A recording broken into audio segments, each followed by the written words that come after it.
అందరికీ నమస్కారం. I'm doctor Harshini Arabelli, consultant pulmonologist, Prathima hospitals.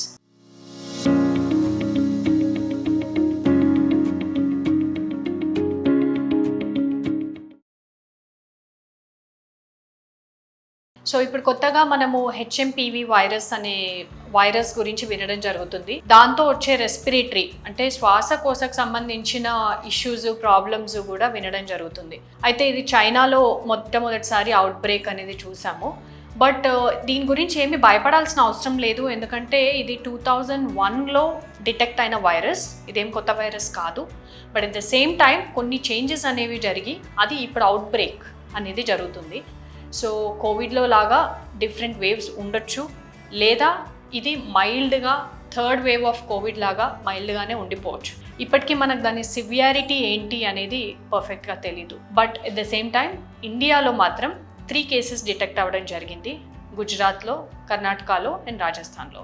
So within no time maybe మన స్టేట్లో, మన ప్లేస్లో ఉండే అవకాశాలు ఉండొచ్చు. దీనికి మేజర్గా సిమ్టమ్స్ అనేవి దగ్గు, జలుబు, ముక్కులో నుంచి ఏదైనా వాటర్ లాగా రావడం ఆర్ రన్నింగ్ నోజ్ అంటాము, లేదా నోజ్ బ్లాక్ ఉండడం, headache, body pains, fever, itchy throat or throat pain. So రెగ్యులర్గా మనకి ఫ్లూ సిమ్టమ్స్ ఎలా అయితే చూస్తామో అదే సిమ్టమ్స్ ఈ వైరల్ ఇన్ఫెక్షన్లో కూడా చూస్తాం. సో రెగ్యులర్గా మనకు వచ్చేవన్నీ కూడా ఇన్ఫ్లుయెన్జా వైరసెస్ వస్తుంటాయి.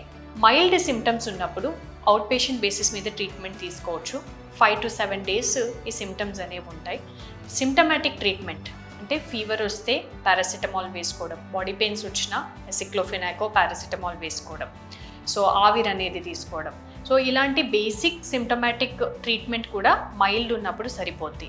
బట్ ఎప్పుడైతే ఆక్సిజన్ సాచురేషన్ అందరికీ కూడా టెస్ట్ చేసుకోవడం అలవాటైంది కాబట్టి, ఒకవేళ saturation issues less than 90% oxygen saturation అనేది మీరు పల్స్ ఆక్సిమీటర్లో చూసినా, మోర్ దెన్ 100 degrees టెంపరేచర్ అనేది చూసినా కానీ మీరు ఇమీడియట్గా హాస్పిటల్కి, ఎమర్జెన్సీ వార్డ్కి ఆర్ కన్సల్టేషన్కి రావాలి.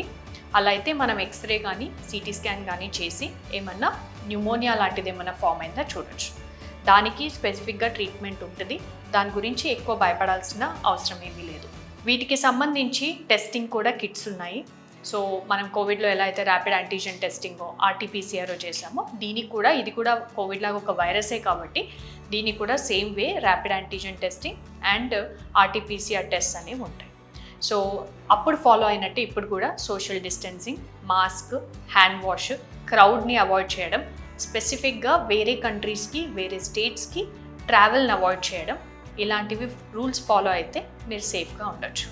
ఎవరైతే ఇమ్యూనో కాంప్రమైజ్డ్ అంటే షుగర్ పేషెంటో, లేదంటే HIV, AIDS or any kidney issue ఉన్న పేషెంటో, క్రానిక్ కిడ్నీ డిసీజ్, లేదా pregnancy or lactating mothers, old age people, elderly above 65 years, వీళ్ళందరూ కూడా కొంచెం జాగ్రత్తగా ఉండాలి. ఎవరైతే హెల్త్ కేర్లో పనిచేస్తున్నారో ఆర్ ఇలాంటి ఇమ్యూనో కాంప్రమైజ్ స్టేట్ ఉన్న వాళ్ళు వ్యాక్సినేషన్ ఇప్పటి వరకు అయితే హెచ్ఎంపివికి స్పెసిఫిక్గా లేదు, but regular vaccination for flu అనేది తీసుకుంటే కొంతవరకు మీరు ప్రొటెక్టెడ్ ఉండే అవకాశాలు ఉంటాయి. Don't worry, at the same time be safe.